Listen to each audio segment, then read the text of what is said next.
Hey crocheters, welcome back. This is a tutorial on how to do a magic ring.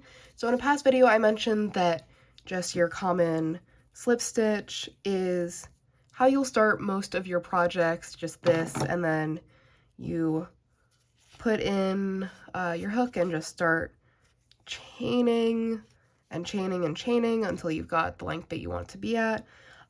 So for this, you actually don't use that at all. And like I said, a lot of the crochet is very forgiving when you make mistakes. You can literally just, even our base loop, our base knot, you can just pull out like that. So a magic ring is actually a different technique that a lot of origami will use, which if you've seen like these little plush octopi, for example, or other just cute little chenille yarn plush guys like this. Well, this I was given as a gift. I haven't actually made him, but you can kind of see how he starts with a bunch of rounds at his little base here. That was started with a magic ring. And you can kind of see it on his flower too. So that is very common. You'll see that with character design. So the biggest thing you'll do is a magic ring. Like I said, that'll be how you start most of your more like 3D objects, like the single crochet and the base chain. That is amazing if you want to do just something flat like a scarf, or like here, I have a scarf behind me that I can show you.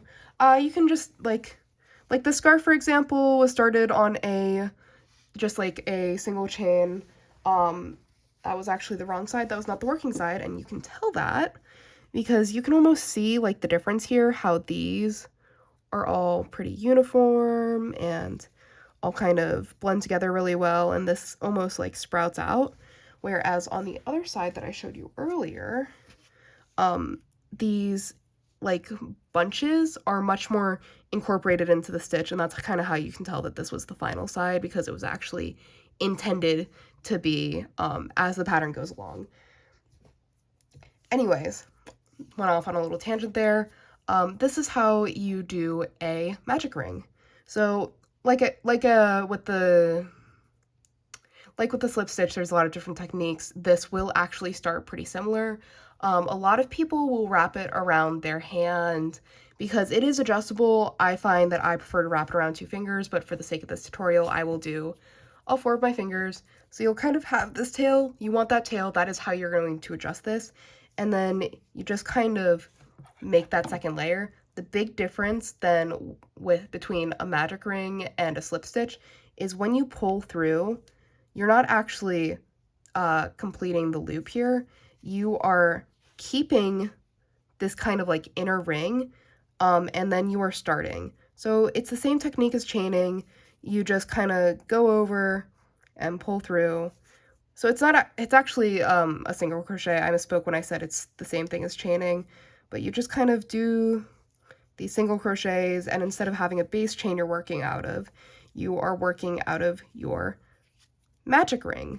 And a lot of people call this a magic ring because it's a really easy way to just start rounds, and there are alternative techniques you can use. Like there's a chain one where you make like 4 chains and then you go back into the first one, which is for some people it's easier, for some people it's easier just to do the magic ring.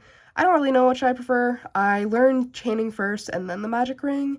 But I think whatever the original pattern writer suggests is usually the best thing. So you can see I am a bit out of practice with my magic rings. It is kind of clunky, but that doesn't matter for this. I'm not actually going to be starting anything off of this. So let's say that this is the size of my base that I wanted. What I'm going to do is I'm going to like have this in here, or I am going to have a placeholder, which I cannot find any actual placeholders, but that's fine. That's also something I wanted to mention. Oftentimes you can find, you don't need to like go out and get those like plasticky little notions that are just like, here's a thing. Most of mine actually came from do-it-yourself DIY crochet kits. This is just a hoop earring that I like to use that I can just pop in.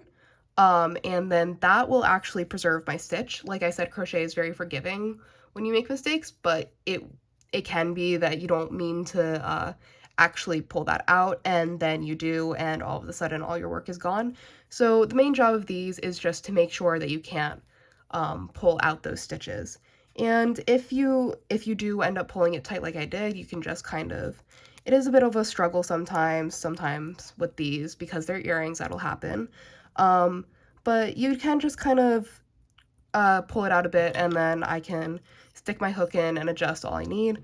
But the main purpose of this is so that when you're adjusting your magic ring, which we're about to do, it just doesn't pull that stitch out. So the big thing with magic rings is that they are adjustable, and the main way you'll do that is you will hold your work, so like the chain you just did, and you will just pull this tail, and it takes a little finessing. You can also sometimes pull this one, and this is why magic rings can be a bit finicky and people don't love them.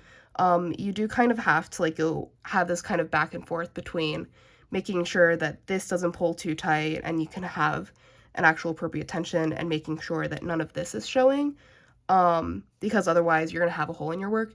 But basically, you're just gonna keep pulling that until you have this closed ring. And then after that, all you need to do is just get your hook in where it needs to go. And then this is really sloppy. Yours really shouldn't look like this, but I wasn't trying that much, if I'm going to be honest, because I'm not really planning on making a project from this. You can just kind of start from, the heck? You can just start from wherever you need to. So I actually can't find my stitches, which is a bit weird and shouldn't be happening.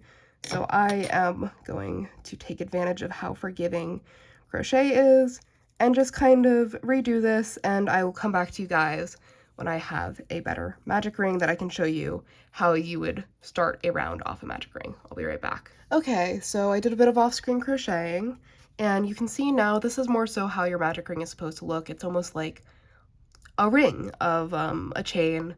You could probably like stick this on your finger if you really wanted, but we're not going to do that. What we are going to do is we're going to get this tail out of the way first though. You're going to find where your first stitch is, so for us that is here, and you're just going to treat it like any other piece of work. Some people prefer counting, a lot of people will use stitch markers after their first stitch, which there's a couple different ways to do that. I prefer counting, but I will show you how you do that. Biggest way I've seen is you make your stitch, so I just did a quick single crochet, and you just put your stitch marker on that first chain, and then just continue around in a circle. And this would be how, if you just wanted to make like a flat plate, this would be how you do it.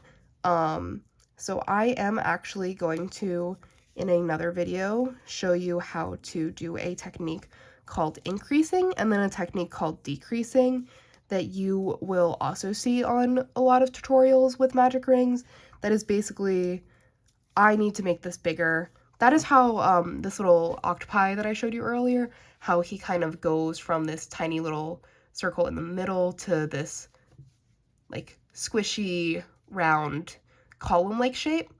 So that's how he got that shape. That's also how Mr. Plant over here started as this tiny little circle, and you can kind of see how he gets more and more concentric circles until his crocheter got to like the point where they needed to just start making just like stitches that are all the same size, all the same number of their rounds up to make his more cylindrical body.